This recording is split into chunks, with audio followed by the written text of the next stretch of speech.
What we have here is a 2001 Cadillac Hearse. The difference between the Hearse and a regular sedan, besides the obvious, are the 8-lug hub, the heavy-duty brakes, and the suspension, and then an oil cooler in the front. This particular car, the customer's complaining that the rear suspension is riding very rough, especially when it's loaded. He says that when he's riding along, it just hits like it's bottoming out, and that's what it does feel like.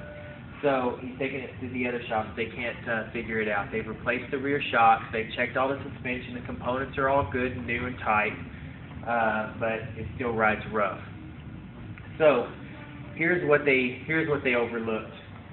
We worked on a lot of these cars, and this particular model, the S&S coach, they actually take the shock tower and they lower it down 6 inches to make for more room in the back for the wider caskets.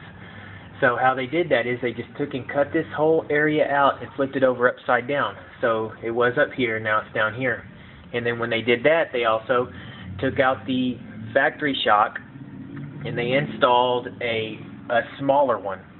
Now the smaller ones don't last as long, and the smaller aftermarket shocks don't last as long. So after a few years, they take them and have them replaced. Well, the people who replace them don't really pay too much attention to it being that much different.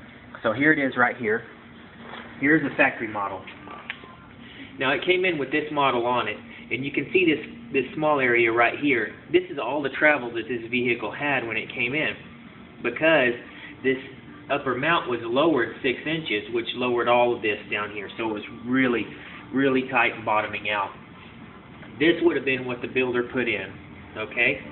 A lot smaller barrel. You can see them side by side here. We have about 3 more inches of travel, which 3 inches in there is a lot of travel.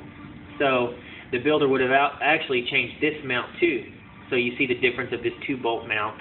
They would have made this, and luckily who's replaced these before left these in there. Otherwise we would have to modify that too. So to correct this problem, we're going to go ahead and put in what the builder would have used 10 years ago, and the customer's going to be very happy with it.